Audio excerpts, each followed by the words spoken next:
Assalamualaikum. Perkenalkan, nama saya Rizka Pratiwi dengan NIM 205231306, program studi perbankan syariah dari Universitas Islam Negeri Raden Masaid Surakarta.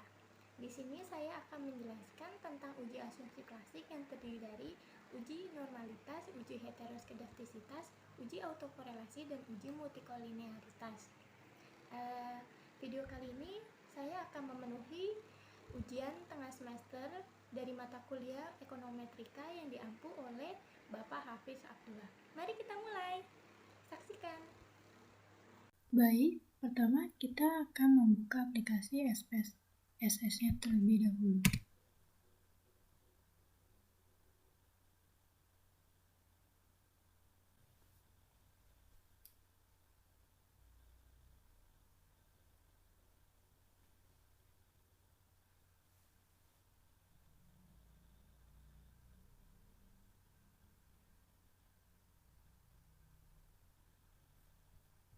Udah terbuka semua. Di sini saya sudah memiliki data yang diberikan dari Bapak Hafiz. Pertama-tama kita copy angka-angkanya saja.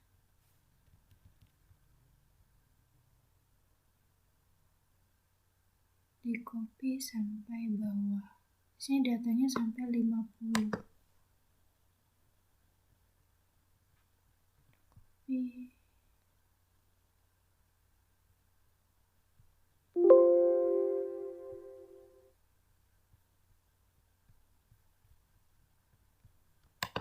Kita paste.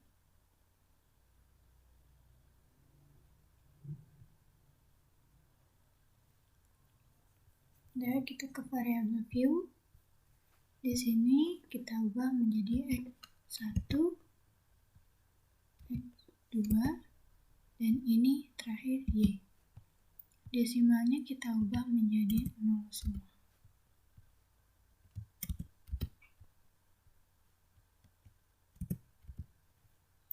Measure-nya ini jadi scale. Labelnya boleh kita berikan nama sesuai yang ada. Di sini X1-nya.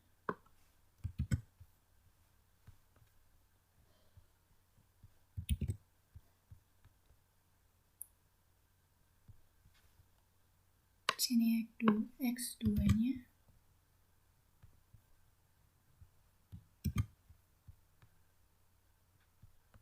Dan ini Y.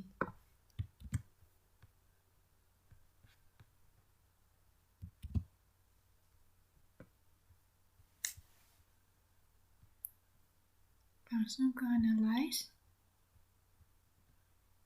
regression, linear.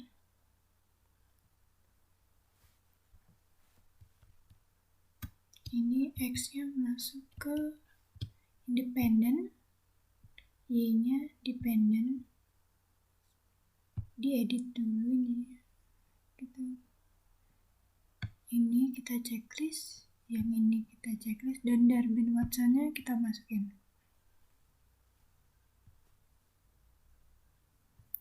Plots-nya.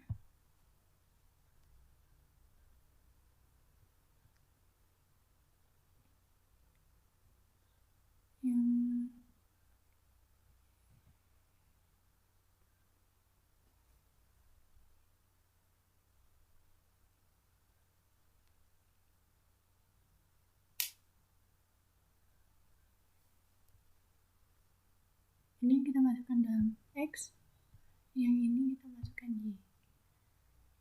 Continue. Histogram dan normality probability plot-nya jangan lupa. Save, dan kita checklist yang paling atas ini.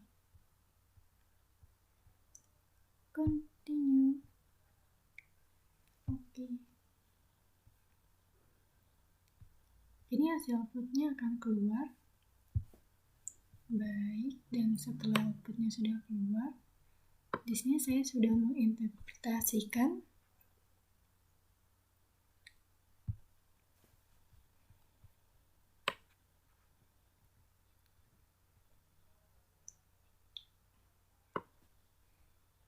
Baik, di sini adalah hasil interpretasi, uji asumsi klasik, uji normalitas, uji heteroskedastisitas, uji autokorelasi, dan uji multikolinearitas.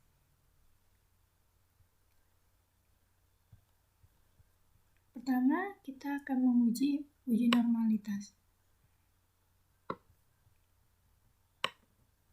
Baik, di sini saya akan sudah menjadikan dua layar. Bertujuan untuk menguji apakah dalam mode regresi variabel pengganggu atau residual memiliki distribusi normal. Yang pertama, histogram. Baik, di sini sudah sama bagian histogramnya.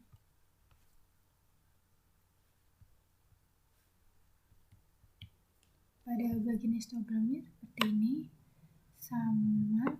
Interpretasinya yaitu adalah hasil dalam uji normalitas histogram menghasilkan bentuk kurva yang membentuk menggunung, maka dapat dikatakan bahwa pola terdistribusi normal. Bisa dilihat gambarnya.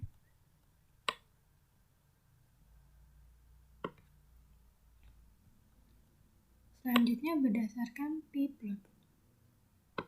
Seperti yang terlihat dalam sini, bentuknya juga sama. Interpretasinya yaitu hasil dalam uji normalitas p-plot menghasilkan garis diagonal, maka dapat dikatakan bahwa pola terdistribusi normal. Seperti ini gambarnya, karena titik-titiknya ini mengikuti garis diagonalnya.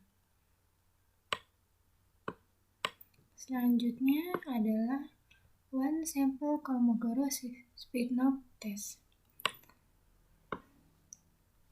Untuk mengetahuinya, kita kembali ke data pertama. Kita klik analyze, pilih non-parametric test, legacy dialog, terus dan kita pilih one sample K-strip-S. Selanjutnya kita akan pindahkan yang ini ke sebelah kanan. Seperti ini. Jika sudah, maka kita akan klik OK. Baik, hasil outputnya sudah terlihat seperti ini dan sudah sama. Ini hasilnya, dan kita akan menginterpretasikannya.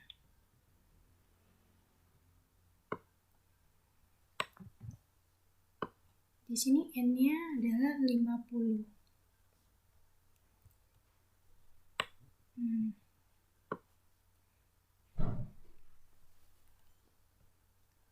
Bagian di sini kita harus melihat bagian asimsiknya yang sudah saya berikan warnanya.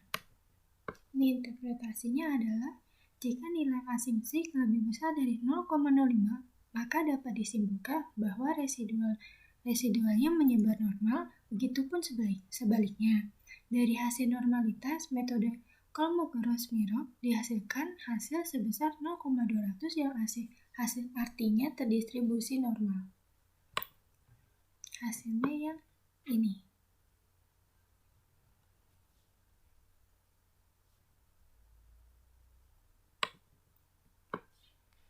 Kita akan selanjutnya uji multikolinearitas.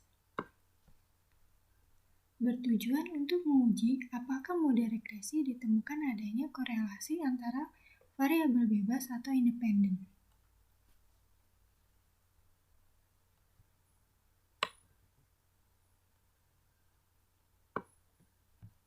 Kita akan cari koefisiennya.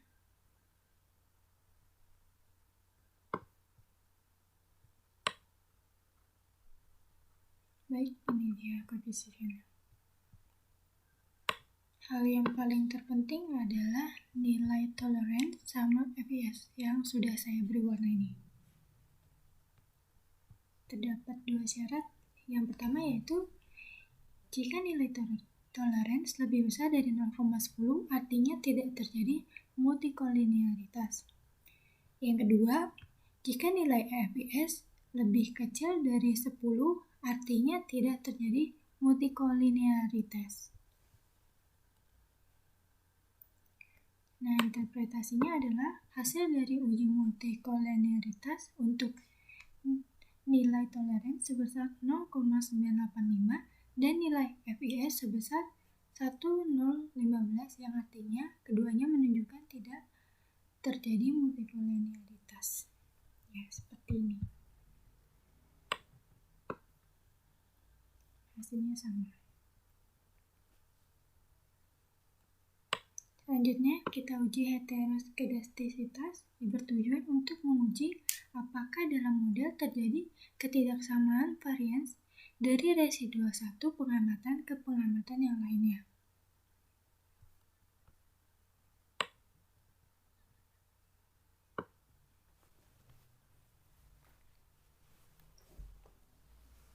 Baik, dalam uji heteroskedastisitas ini kita akan kembali ke tabelnya. Kita akan klik transform, pilih compute variable. Selanjutnya pada sebagian target variabelnya kita akan menuliskan res, jangan lupa hurufnya kapital, underscore 2. Di sini all ABS.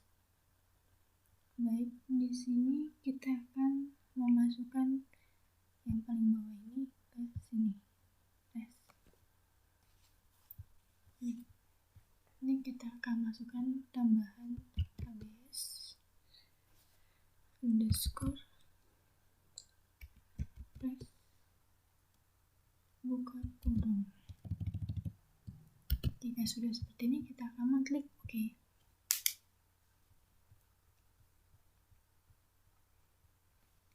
Di sini data view-nya muncul res 2. Kemudian kita akan melanjutkan untuk menganalisanya, yaitu dengan klik analyze, pilih regression, pilih linear kembali, kita ganti dependennya ini menjadi res 2. Kita klik statistik, hilangkan ini, dan dari what's-nya. Oh, tambahkan yang ini. Jika sudah, kita klik continue. Kemudian selanjutnya kita pilih plot, hilangkan histogram dan normal probability plot. Jika sudah, kita klik continue dan OK. Baik, outputnya sudah keluar. Kita samakan kembali dengan yang sudah saya interpretasikan.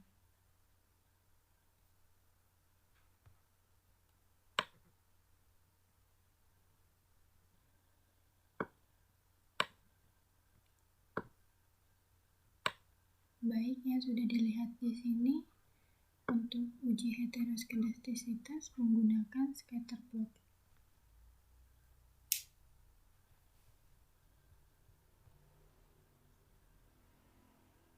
Atau scatter plot dependent variable Y, atau yang disebut res 2 ini. Hasilnya sudah sama.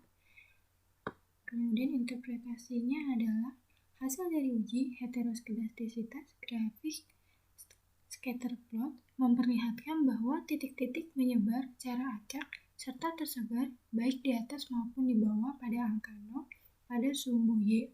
Artinya, tidak terjadi heteroskedastisitas pada model regresi sehingga model regresi layak dipakai. Ini yang angka 0 pada sumbu Y. Artinya ini tidak terjadi heteroskedastisitas. Kita akan lanjut ke koefisiennya.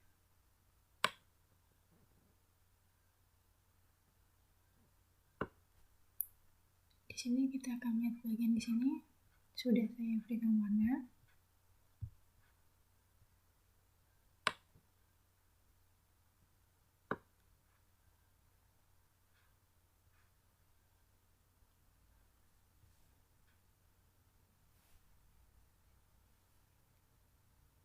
ini hasil interpretasinya yaitu hasil dari uji heteroskedastisitas menggunakan uji Gleiser, output menunjukkan tidak adanya hubungan yang signifikan antara seluruh variabel independen terhadap nilai absolut residual, yaitu ditunjukkan dengan sig lebih besar dari 0,05, artinya model ini terbebas dari heteroskedastisitas. Jangan lupa kita harus memperhatikan nilai signya.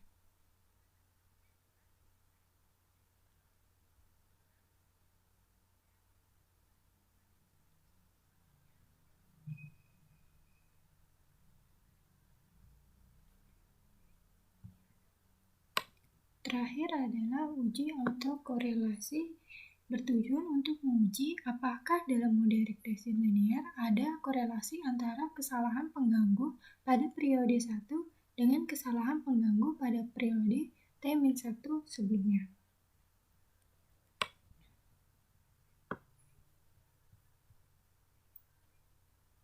Ini kita cari model summary B-nya.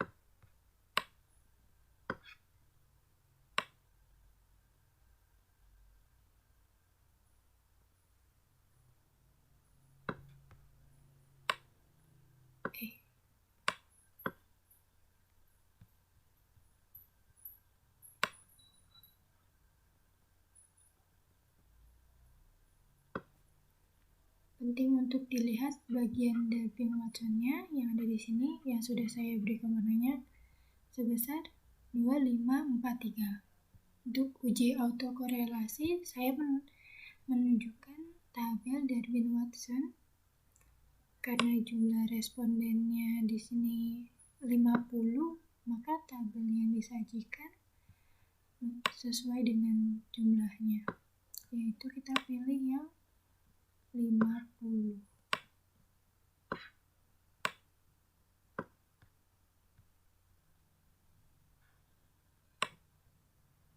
Kita bisa lihat dari sini yang K2 1490 dan 1641.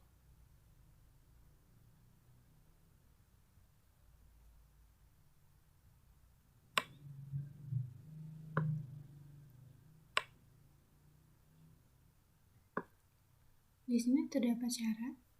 Yang pertama, jika D lebih kecil dari DL atau lebih besar dari 4 min DU, berarti terdapat autokorelasi. Yang kedua, jika D terletak di antara DL dan 4 dikurang DU, berarti tidak terdapat autokorelasi. Jika D terletak di antara DL dan DU atau di antara 4 min DU dan 4 min DL, maka tidak menghasilkan kesimpulan. Hasil interpretasi saya yaitu maka K2 adalah jumlah variabel independen X1 dan X2. N-nya 50 total responden. N50, D-nya 2543 dari hasil yang Darwin-Watson saya yang sudah saya berikan warna ini. Lalu kita masukkan DL dan DU-nya yang tadi ada di tabel Darwin-Watson yang angka 50 ini. Lalu kita cari 4 dikurangi DL yaitu hasilnya 2538 dan 4 dikurangi DU ini hasilnya 2375. Hasilnya DL lebih kecil dari D, lebih besar dari 4 dikurang DU. 1,462 lebih kecil dari 2,543 lebih besar dari 2372 yang artinya terdapat autokorelasi. Jadi, nilai DL kurang dari nilai D lebih besar dari nilai 4 min DU. Cukup sekian yang saya jelaskan, kurang lebih mohon maaf. Saya akhiri. Wassalamualaikum warahmatullahi wabarakatuh.